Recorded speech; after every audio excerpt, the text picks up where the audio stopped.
Hello. तो क्या हाल चाल है सब लोगों के? कैसे हैं सब लोग? तैयारी कैसी चल रही है? तो देखिए, बजट हमारा आ चुका है 1 फरवरी को, और उसके लिए बातें हो रही थी काफ़ी सारी कि इसको हमें कैसे पढ़ना चाहिए, ये हमारे कॉम्पिटिटिव एग्ज़ाम्स में किस तरह से काम का है। देखिए, बजट के लिए हमेशा एक ही प्रॉब्लम रहती है कि समझ में नहीं आता कि उसमें क्या पढ़ना चाहिए, क्या नहीं पढ़ना चाहिए।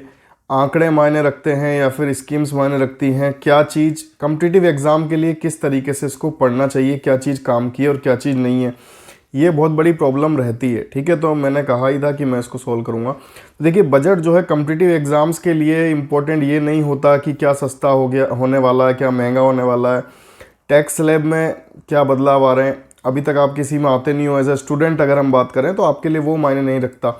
आपके लिए मायने ये रखता है कि जब स्पीच होती है, जब हमारे जो वित्त मंत्री है वो जब स्पीच देते हैं इसकी, तो वो किन किन बातों का जिक्र करते हैं, वो क्या क्या बताते हैं। ठीक है, कौन कौन सी योजनाएं वो उनकी याद करते हैं, कौन कौन सी चीज़ें वो बताते हैं। क्योंकि एक तो मैं अपनी तारीफ़ करूं, ठीक है, कोई और मेरी तारीफ़ करे कि ऐसा ऐसा करते हैं, वैसा वैसा करते हैं, और एक मैं खुद करूं। ठीक है, तो मैं जब खुद मेरी तारीफ़ करूंगा, खुद मेरी सरकार की मैं तारीफ़ कर रहा हूँ, चीज़ें बता रहा हूँ, तो वो चीज़ें मेरे लिए इंपॉर्टेंट है, तभी मैं बता रहा हूँ। ठीक है, और वहीं वहाँ से ही जो एजेंसीज़ है हमारी क्वेश्चन बनाने वाली, वो वहाँ से क्वेश्चन उठाती हैं कि सरकार के लिए क्या इंपॉर्टेंट है, सरकार क्या करने वाली है, वहाँ से वो क्वेश्चन उठता है।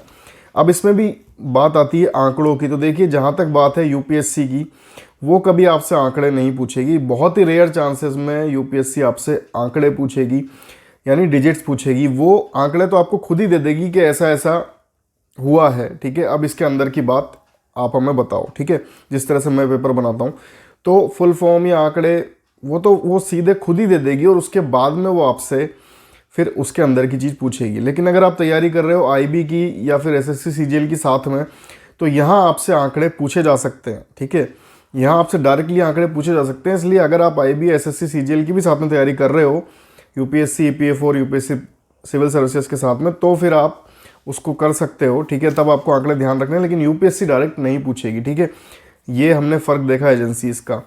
अब आगे क्या होता है कि जब पूरी स्पीच चलती है तो इसमें क्या क्या बातें करेंगे, इसके दो पार्ट होते हैं। एक जो चीज़ चल रही है, ठीक है, और एक जो चीज़ होने वाली है। तो होने वाली में जो जो स्कीम से लॉन्च करते हैं, जो जो चीज़ें बताते हैं कि ऐसा ऐसा होने वाला है, वो सब चीज़ें हमारे लिए मायने रखती हैं। इसलिए मैं आपको पूरा जो 1 घंटे 50 मिनट का जो उनका स्पीच था, उसकी समरी करके आपको इस लेक्चर में बता रहा हूँ। ये बजट जो था हमारा, उसकी समरी लेक्चर है। ठीक है, एक एक चीज़ पूरा आपको वैसा बता दूंगा मैं बहुत ही कम टाइम में, जिससे आप अपने एग्ज़ाम्स के लिए तैयारी उसकी कर सकते हो। आपके लिए क्या इंपॉर्टेंट है वो बताऊंगा, इसलिए इस वीडियो को पूरा ज़रूर देखें, तभी आपको समझ में आएगा कि क्या चीज़ है, वरना बीच में छोड़ देंगे तो समझ में नहीं आएगा पूरी तरह। दूसरी बात, इसकी जो पूरी पीडीएफ है, जैसा जैसा उन्होंने बोला है, ठीक है, वैसी एज इट इज़ पीडीएफ जो है मैंने टेलीग्राम ग्रुप पे अपलोड कर दी है पहले ही। तो अगर यहाँ से भी आपको क्लियर नहीं होता तो फिर आपको उस पीडीएफ में से खुद छांटना पड़ेगा। ठीक है, इसलिए अच्छा यही कि आप इसको देख के और पूरा नोट डाउन कर लें मेरे साथ साथ कि क्या क्या चीज़ें हमारे लिए मायने रखती हैं। ठीक है, तो शुरुआत जो उन्होंने की मैडम ने, वो उन्होंने शुरुआत की PMGKY से, यानी PM गरीब कल्याण योजना से। उन्होंने एपिडेमिक के टाइम पे जिस तरीके से लोगों ने साथ दिया और लोगों ने काफ़ी जो है सपोर्ट किया, और जो सरकार ने सपोर्ट के लिए PM गरीब कल्याण योजना वो लेके आए थे, जिसमें लगभग 80% आबादी को फ्री राशन, फ्री सब चीज़ें दी गई, अनाज दालें वगैरह, उसका इन्होंने जिक्र किया सबसे पहले। उसके बाद मई में जो आत्मनिर्भर योजना लॉन्च की, ठीक है, तो PM गरीब कल्याण योजना के जितने भी पार्ट हैं, आत्मनिर्भर योजना के जितने भी पार्ट हैं, सब इंपॉर्टेंट हो जाते हैं। ठीक है, इसके बाद में इन्होंने बात की MSME के लिए जो इन्होंने बूस्ट दिए, ठीक है, उसके अंतर्गत उसकी इन्होंने बात की। उसके बाद में स्वामित्व स्कीम, जिसको मैंने क्वेश्चन में भी आपसे लिया है अपने पेपर्स में, उसकी इन्होंने बात की, तो वो काफ़ी इंपॉर्टेंट हो जाती है। ठीक है, इसके बाद चंद्रयान 3 का ये साल है, तो अगर हम हमारे जो साइंस एंड टेक्नोलॉजी में करंट अफेयर्स है तो ध्यान रखें, चंद्रयान 3 की बात की गई है। इसके बाद अमृत महोत्सव एक होने वाला है, ठीक है, उसकी बात की गई है, वो क्या है आपको पता होना चाहिए। इसके बाद जो नई स्कीम एक लॉन्च होने वाली है वो है PM आत्मनिर्भर स्वस्थ भारत योजना। ठीक है, उसके अंतर्गत ये प्राइमरी, सेकेंडरी और टर्शरी केयर तीनों जो चीज़ें हैं उन पर ध्यान देगी, और इसके तहत national centre for disease control इनको स्ट्रेंथन किया जाएगा, इनको मजबूत किया जाएगा। ठीक है, तो PM आत्मनिर्भर स्वस्थ भारत योजना क्या है, इसके कंपोनेंट क्या होंगे, किस तरीके से काम करेगी, वो आपसे पूछा जा सकता है। ठीक है, मिशन पोषण 2.0, इसका आपको ये ध्यान रखना है क्या चीज़ है, किससे संबंधित है। ठीक है, जो भी चीज़ें नोट डाउन आप करेंगे सबका आपको डिटेल स्टडी करनी है, क्योंकि आपके पेपर में, किसी भी पेपर में, ठीक है, चाहे वो आईबी का हो, चाहे एसएससी का हो, चाहे यूपीएससी का हो, किसी भी पेपर में इनसे क्वेश्चन जरूर आएगा जो बातें बजट में आती हैं। ठीक है, इसके बाद जल जीवन मिशन की बात यहाँ पे की गई है। ठीक है, जल जीवन मिशन से संबंधित इन्होंने याद किया है। उसके बाद में जो स्वच्छ भारत स्वस्थ भारत है, और उसके अंदर अर्बन स्वच्छ भारत मिशन 2.0 की शुरुआत करने वाले हैं। ठीक है, स्वच्छ भारत स्वस्थ भारत स्कीम, और उसके अंदर अर्बन स्वच्छ भारत मिशन 2.0 इसकी शुरुआत होने वाली। तो अर्बन स्वच्छ भारत मिशन 2.0 में क्या होगा, ये कैसे काम करेगा, ये आपको पता होना चाहिए। इसके बाद में जो हमारा इंडस्ट्रियल रिलेशन सब्जेक्ट है यूपीएससी ईपीएफओ की अगर मैं बात करता हूँ, तो वहाँ पे जो इंडस्ट्रियल रिलेशन सब्जेक्ट है उसके अंदर जो सबसे बड़ा बदलाव 4 लेबर कोड्स आए हैं नए, उनको इन्होंने अपनी उपलब्धियों में गिनाया है कि इतने टाइम से 100-150 साल से लेबर कोड चले आ रहे थे और इन पे किसी ने ध्यान नहीं दिया। हमारी सरकार ने पहली बार इनको 4 लेबर कोड्स में तब्दील किया है। इस पे इन्होंने अपनी पीठ थपथपाई है, इस पे इन्होंने प्राउड फील किया है। दूसरा, इन्होंने जो GIG and platform, gig and platform workers हैं, इन पे किसी का ध्यान अभी तक नहीं गया था। इन्होंने फाइनेंशियल इंक्लूजन, आप इसको कह सकते हो वित्तीय समावेशन, या फिर लेबर कोड्स के अंतर्गत पहली बार इनको अनऑर्गेनाइज से ऑर्गेनाइज बनाने की कोशिश की गई है। सरकार ने इनसे संबंधित भी, इनको भी इंक्लूड किया है अपने 4 लेबर कोड्स में। तो ये कौन से लेबर कोड से संबंधित हैं, इनके लिए क्या किया गया है, कौन से लेबर कोड में किया गया है, कहा गया है, वो सब आपको बिल्कुल ध्यान होना चाहिए।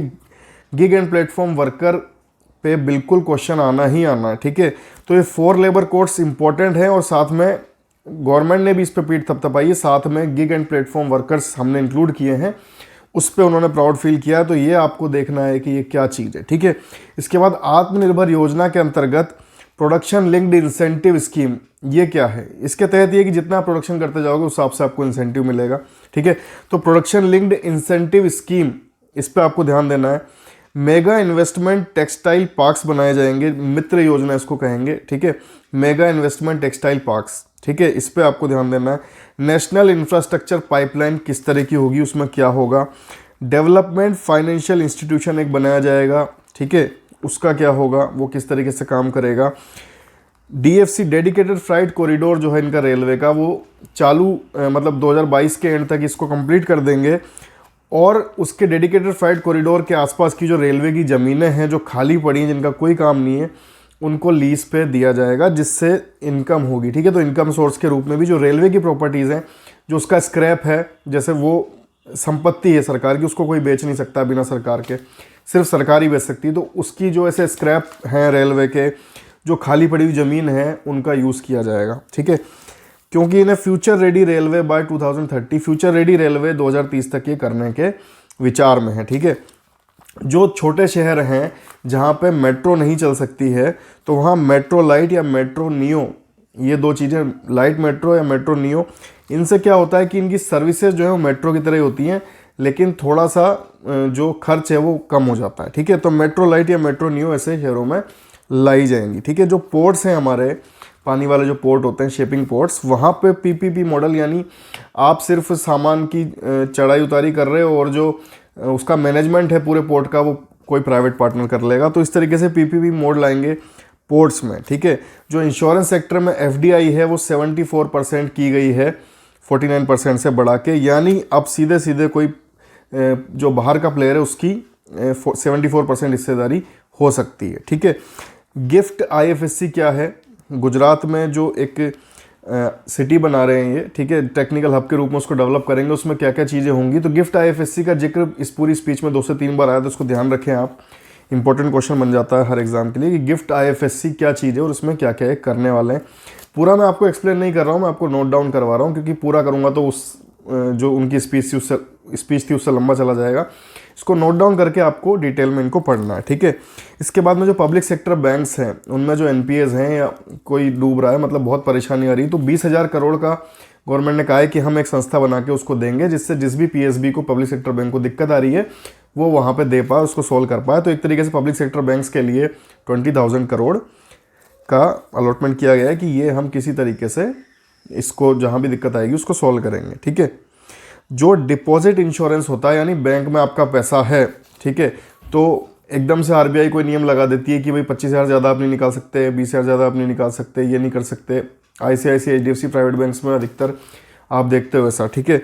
तो उसके लिए जो डिपॉजिट इंश्योरेंस था वो पहले 1 लाख था कि आपका कितना भी पैसा है, वो बैंक अगर डूब भी जाएगी तो आपको 1 लाख तो मिलेगा ही। अब उसको बढ़ा के, डिपॉजिट इंश्योरेंस को बढ़ा के 5 लाख कर दिया है। मान लीजिए आपका पैसा जो है 10 लाख है वहाँ पे, तो आपका 5 लाख तो मिलना ही है, वो तो सेफ ही है। अगला जो 5 लाख है वो मिलेगा बहुत सारी चीज़ों के बाद में, ठीक है, लेकिन 5 लाख उसकी लिमिट कर दी गई है, तो इससे लोग जो है ज़्यादा इन्वेस्ट करेंगे। इसके बाद में जो स्मॉल कंपनीज़ है उनकी डेफिनेशन चेंज की गई है, ठीक है। Small companies under companies act, तो ये हमारा क्वेश्चन बन जाता है जनरल अकाउंटिंग प्रिंसिपल से, ध्यान रखें, ठीक है, कि कंपनीज एक्ट के अंतर्गत जो स्मॉल कंपनीज की डेफिनेशन है वो चेंज की गई है। पेड अप कैपिटल अगर आपकी 50 लाख थी पहले तो उसको माना जाता था, अभी 2 करोड़ तक एक्सटेंड कर दी गई है। और अगर आपका टर्नओवर 2 करोड़ तक है तो उसको स्मॉल कंपनीज में माना जाता था, अब इसको बढ़ा के 20 करोड़ कर दिया। यानी अगर आपका पेड अप कैपिटल 2 करोड़ तक है और आपका टर्नओवर 20 करोड़ तक है तो आपको स्मॉल कंपनीज माना जाएगा, उनको मिलने वाले बेनिफिट आपको मिलेंगे, ठीक है। जो एनआरआई हैं, नॉन रेजिडेंट इंडियन, ये बाहर रहते हैं और इनके पास पैसा होता है, ये काम कर सकते हैं। लेकिन यहाँ पे ये अकेली कंपनी, मतलब खुद ही 1% कंपनी पहले नहीं था कि वो अकेला आके कंपनी खोल के चले जाएंगे, ठीक है, और कंपनी रन करती रहेगी। अब इनके लिए जो है स्पेशली 1% कंपनी, एनआरआई के लिए सबके लिए किया गया है कि एक आदमी कंपनी अपनी स्टार्ट कर सकता है और वो नीचे नीचे अपने सबको सैलरी पर रख सकता है। ऐसा नहीं है कि एक ट्रेजरी, एक आपका वाइस प्रेसिडेंट, ये वो पूरा बोर्ड बनाने की आपको ज़रूरत नहीं है। 1 पर्सन 1 कंपनी आप खोल सकते हो, तो ये ज़्यादा बेनिफिशियल जो है वो एनआरआईज़ के लिए होगा। बाकी कोई भी इसको कर सकता है, एक आदमी कंपनी खोल के बाकी को सैलरी पर रख सकता है, इस तरीके से कंपनी रन कर सकता है, ठीक है। अब डिसइन्वेस्टमेंट की इन्होंने बात की है, स्ट्रेटजिक डिसइन्वेस्टमेंट हम करेंगे, तो ये इंपॉर्टेंट हो जाता है किस किस चीज़ का डिसइन्वेस्टमेंट करने वाले हैं, ठीक है। तो उसमें है BPCL, air India, shipping corporation of India, container corporation of India, IDBI, BEML, Pawan Hans, Neelachal Ispat Nigam, 2 public sector bank और 1 जनरल इंश्योरेंस का ये करेंगे, ठीक है। इनके नाम नहीं लिए, बाकी सबके नाम मैंने आपको बताया, BPCL, air India, shipping corporation, container corporation, Nilanchal Ispat Nigam, ठीक है, आईडीबीआई, बीईएमएल, पवन हंस। लेकिन जो 2 पब्लिक सेक्टर बैंक है और 1 जनरल इंश्योरेंस कंपनी, उसका इन्होंने नाम नहीं लिया है, ठीक है। आंदोलन पहले से चालू हो गए कि बैंक्स को जो है नहीं प्राइवेटाइज करो आप, आईडीबीआई पहले ही झेल रहा है और किसी को ना करो, इसलिए आंदोलन हो रहे हैं। लेकिन ऐसा इन्होंने कहा है कि स्ट्रेटजिक डिसइन्वेस्टमेंट करेंगे, ठीक है। स्ट्रेटजिक डिसइन्वेस्टमेंट किसको बोलते हैं? सरकार अपनी हिस्सेदारी बेचती है, उसको स्ट्रेटजिक रूप से, यानी तरीके से कब कितना बेचना है वो उस तरीके से इसको किया जाएगा, पूरा स्ट्रेटजी बना के इसको परफॉर्म किया जाएगा। डिसइन्वेस्टमेंट किसको बोलते हैं? डिसइन्वेस्टमेंट और प्राइवेटाइजेशन अलग अलग चीज़ें हैं। डिसइन्वेस्टमेंट का मतलब क्या है कि सरकार अपनी हिस्सेदारी बेच रही है, जितनी भी जिसमें हिस्सेदारी है, ठीक है। तो एलआईसी में डिसइन्वेस्टमेंट करती रहती है सरकार, और इस बार ये एलआईसी का आईपीओ लेके आएंगे, ठीक है। और जो माइग्रेंट लेबरर्स हैं उनके लिए जो स्कीम है 1 नेशन 1 राशन कार्ड, उसको इन्होंने कहा है कि हम बहुत जल्दी इंप्लीमेंट कर देंगे।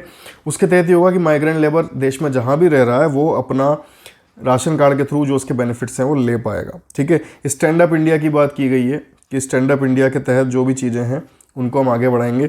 शिक्षा जो है बजट वो थोड़ा सा कम किया गया है, 100 नए सैनिक स्कूल खोलने की बात की गई है और 750 एकलव्य मॉडल के स्कूल और खोले जाएंगे। एकलव्य मॉडल के स्कूल क्या होते हैं, मैंने आपको जो क्वेश्चन है मेरे, जो भी मॉक टेस्ट फॉलो कर रहा है वहाँ पे मैंने क्वेश्चन के रूप में इसको बताया है, ठीक है। नेशनल अप्रेंटिसशिप प्रमोशन स्कीम, ठीक है, इसकी बात की गई है। इसके बाद में हम देखें तो नेशनल लैंग्वेज ट्रांसलेशन मिशन, ये क्या है ये आपको ध्यान रखना, ठीक है, नई चीज़ है, क्वेश्चन बन सकता है इससे। न्यू स्पेस इंडिया लिमिटेड, ठीक है, ये एक नई कंपनी बनेगी जो अलग काम करेगी, ठीक है। तो न्यू स्पेस इंडिया लिमिटेड ये एक कंपनी है। FRBM एक्ट, इसकी हर बार बात होती है, जब भी बजट आता है इसकी बात होती है, इससे क्वेश्चन बन सकता है, आपको ध्यान रखना है। 75 से अबोव एज जिनकी है उनको कोई इनकम टैक्स नहीं देना है, ठीक है, इनकम टैक्स रिटर्न फाइल नहीं करना है, ठीक है। तो ये नया किया गया है। इनकम टैक्स से रिलेटेड बहुत सारे जो काम किए गए हैं कि अच्छे से अच्छा उसका आराम से हो सके, तो इनकम टैक्स की एक विवाद से विश्वास स्कीम है, वो क्या है ये आपको ध्यान रखना है। डिस्प्यूट रिजोल्यूशन कमेटी नहीं बनाई जाएगी, जिसमें 50 लाख तक का आपका है, 50 लाख या उससे ऊपर, तो आप सीधे इस डिस्प्यूट रिजोल्यूशन कमेटी में जा सकते हो और अपनी बात कह सकते हो, ठीक है। जो नए स्टार्टअप्स हैं उनके लिए टैक्स हॉलीडेज़ वगैरह। टैक्स हॉलीडे का मतलब आपको पता है कि एक टाइम पीरियड दिया जाता है जिसमें कोई टैक्स नहीं रहेगा। तो टैक्स हॉलीडे क्या होता है, किस किस को दिया गया है, वो आपको ध्यान रखना है, ठीक है। अगर आपके 95% से ज़्यादा डिजिटली आपका बिजनेस है तो आपको ऑडिट भी नहीं होगी, ठीक है, शुरू के साल में। तो ये भी बेनिफिट है, ऑडिट भी नहीं होगी और आपसे कोई टैक्स भी नहीं लिया जाएगा, जिससे स्टार्टअप्स को जो है बढ़ावा मिलेगा। डिविडेंड पे जो टैक्स लगता था उसमें चेंजेस किए गए हैं, वो आपको ध्यान रखना है। तो ये सब है इस बार के बजट में, जो आपको नोट डाउन करके इन सबको याद रखना है, ठीक है। ये पूरी समरी है बजट की, और जैसा कि मैंने कहा पीडीएफ में भी मैंने टेलीग्राम ग्रुप पे अवेलेबल करा दिया है। तो अभी आप नोट डाउन कर लें तो बहुत अच्छी बात है, वरना वहाँ से आप नोट डाउन करके इस तरीके से आपको पढ़ना है। बाकी चीज़ों से हमें मतलब नहीं होना चाहिए, आंकड़ों से इतना ज़्यादा मतलब नहीं होना चाहिए। आंकड़े जो मैंने आपको बताया 1 लाख से 5 लाख डिपॉजिट इंश्योरेंस कर दिया, इस तरह की चीज़ें जो डायरेक्टली आ सकती हैं बस। बाकी हमको स्कीम्स जो है, नई योजनाएं, पुरानी योजनाएं जिनके नाम लिए गए उन पर ध्यान रखना है, ठीक है। तो इस तरीके से बजट की स्टडी करनी है। हम फिर से मिलेंगे नेक्स्ट सेशन में। टिल देन गुड बाय, जय हिंद।